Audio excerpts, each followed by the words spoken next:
Hello everyone. In this video, I'd like to talk to you about synthesis and why it's an effective way to form your arguments when you're writing an essay. So to start, synthesis is basically a technique that is used in the body of your essay. So you use it either in your body paragraphs or throughout various body paragraphs to show how evidence from multiple sources supports your main points. So for example, when you're using synthesis, what you're trying to do is you're trying to show how two or more sources are related to each other, and then more importantly, how they're related or how they support your main ideas in your own essay. So that's the definition of synthesis. Now, when you use a synthesis, you're combining many pieces of information, including summaries, quotes, facts, statistics, and then paraphrases or interpretations of quotes that you're sharing for readers from various sources, right? Now, this becomes a challenge, and this is probably the biggest challenge when it comes to writing a synthesis paragraph. You want to differentiate your main point, which is your opinion, from all the information that you're sharing from various sources that support your main point. So that's why it's helpful when it comes to writing a synthesis to have a plan of action or an outline in place. Now, there is no one way to write a synthesis. A lot of writers do it in different ways, but I thought just to be practical and give us a place to start, here's a basic outline of how to start your synthesis paragraph. So it makes sense to start a synthesis response with your main point. And ideally, your main point should be a main point that relates to the specific overall thesis of your essay. So just start your response that way with your main point in a topic sentence. And then you'd want to transition to how that main point that you're introducing, your own main point, is related to your first source. Keep going, and then you want to introduce a brief summary of your first source. Now, the importance of the summary is to show to readers why your source is first relevant and credible to the topic that you're addressing. Then, here's the important part. You want to insert a quote or a fact or some piece of information from your first source that relates to your first source and then explain how it relates to your source. That's the key thing here. So what I'm going to do in the rest of the summary, in the rest of this outline, is just follow these steps from B, C, and D again until I get to a fully developed explanation of how evidence from multiple sources supports my main point. So what I would do next is, again, another transition. Just like part B, it's another transition that connects my first source to my second source, followed by a brief summary of my second source, followed by a piece of evidence from my second source, and then an explanation of how that piece of evidence, usually in the form of a quote, because you want to get passages, quotes are a very important piece of evidence because they have a lot of credibility to them. An explanation of why that quote supports your own main point. And then finally, you would close off your synthesis by including a statement that restates your main point and shows how your two sources are connected to your main point of your essay, and then by extension, your overall thesis. Now, in this example, you saw that I only did this with two sources. That doesn't mean you're limited to two sources. You could include 3 sources, 4 sources, 5 sources. It's up to you. And besides, the more evidence you include to support your argument, to support your claims or your main points, the better. So in this example, it's the same outline. The only thing I've added is 3 extra steps. So after I include my second source, and then I include information from my second source, and then explain why it supports my main point, key part of this synthesis, I just transition, and I show how my second source relates to my third source. And then I give a brief summary for my third source. And I follow that up with a quote or a piece of evidence from my third source that illustrates an important idea from that source, and I explain how that idea supports my own argument. And finally, I go back to my closing statement. So you can see through this process how you can create an outline that guides readers along so that they can follow your argument and also see how you're incorporating evidence from multiple sources to support your own main point. So now I want to continue talking about that outline that I just presented to you and show you how it looks like in an actual piece of writing. So I have an example written by a former student in one of my classes where we are exploring issues that related to marriage and modern dating. And the topic that this writer chose to address was cheating and how do couples and relationships deal with cheating. So I started off by including their thesis statement so that you have a sense of their overall argument. So they're talking about cheating and the importance of having a discussion. The importance of creating a discussion on how people deal with cheating is very important. So that's basically what they're covering in their essay. So starting with an open conversation about this topic, defining cheating and monogamy, and how couples deal with cheating when it happens are really important. So that's their thesis statement. From there, this is just part of their essay, just one part of their essay that relates to their overall thesis statement. So they're going to start off with their main point. And their main point is an issue that is rarely talked about is how do couples deal with cheating if it happens. Now that's not the main point. That's a question they're starting to sort of lean into the main point.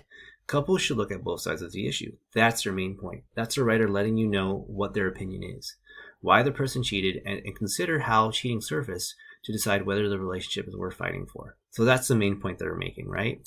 And from there, they're going to start transitioning and showing how evidence from multiple sources supports this one main point that they're including.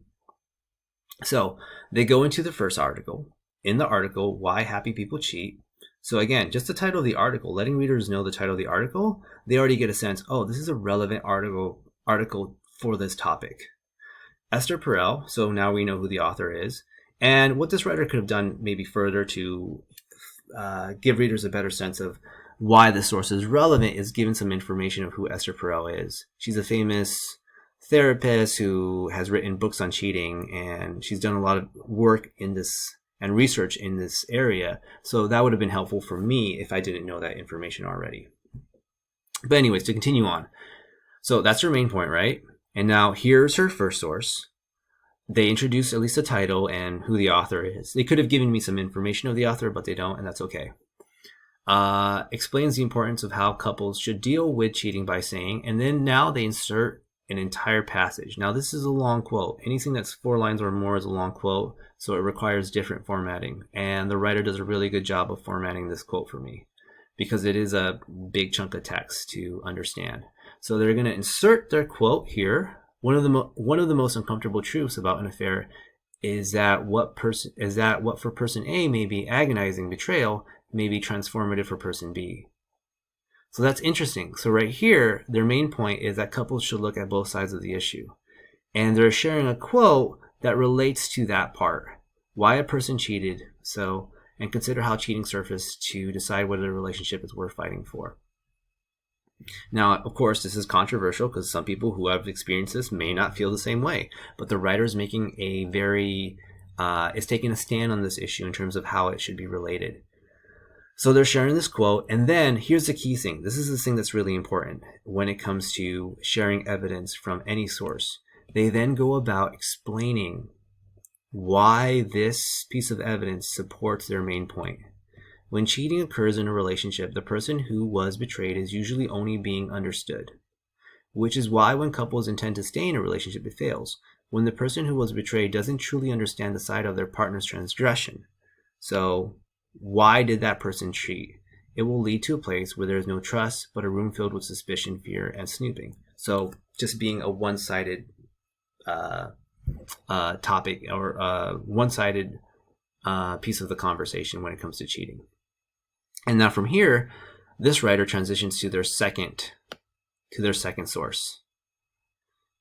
So again, they introduce the book and they introduce the author. They could have given me more information about the book, but they decided not to. So again, when it comes to synthesis, there's no one way to do it, and not everybody does follow all those steps. And that's okay, as long as they're incorporating evidence from multiple places and showing how it relates to their overall main point. So again, just to keep doing our analysis of this breakdown. So they're into their second source, and they're including a quote. Even in instances where someone snooped and didn't find evidence of cheating, the act of going through your partner's phone can create its own problems. In seeking to make sure that your partner is being faithful, you may inadvertently breach his or her trust. So now I think she's sharing another relevant quote to how not looking at both sides could lead to more distrust in the relationship. And then here's the key thing that she's doing that's really important. So she does this kind of throughout here and a little bit by sharing this quote right here. But she is then analyzing how this quote relates to her main point right here. And that's a really important part about synthesis. And she keeps going on. So she's going to share a third source to relate to her argument to support her essay right here. So also, I think what I really like right here is this transition. This is so helpful for readers. It's a smoother way of guiding readers from one piece of evidence to the next piece of evidence. So if you include words like in addition, moreover, furthermore, also, these are ways to sort of link your ideas together as you guide readers along. So they're sharing another article, I Love You and I Cheated. And it's by Andrew S. Walters and Bree D. Bolger. Okay, I've never read this article. I'm assuming none of you have read this article, so we need some background information. And what I like that the writer does right here is that they give us background information right here. So right here, they give us a brief summary of what this article is about and why it's relevant. So it was a study that they conducted about how people disclosed infidelity and how that sort of had an effect on the relationship. And then they transition to sharing their quote right here. So now they insert a quote. The method of learning about a partner infidelity produces different effects on the primary partner identity, which in turn moderates the extent to which a relationship will continue or not. Okay, so it's written in a way that's for a different audience, so you can see it's filled with a lot of jargon. So what I like about what the writer does right now is that they're going to break down this quote for us. So here's their breakdown of the quote. Another important fact for couples who deal with cheating is the way that the infidelity surfaces. So that's basically what they're saying. The best way is to be honest and upfront because you're giving the respect your partner deserves to be receiving. Okay, so they've just really paraphrased this quote in their own words. And now right here, what they're doing is they're just giving us a summary of the main points, the main ideas that they took from their sources, and then relating it back to their own main point.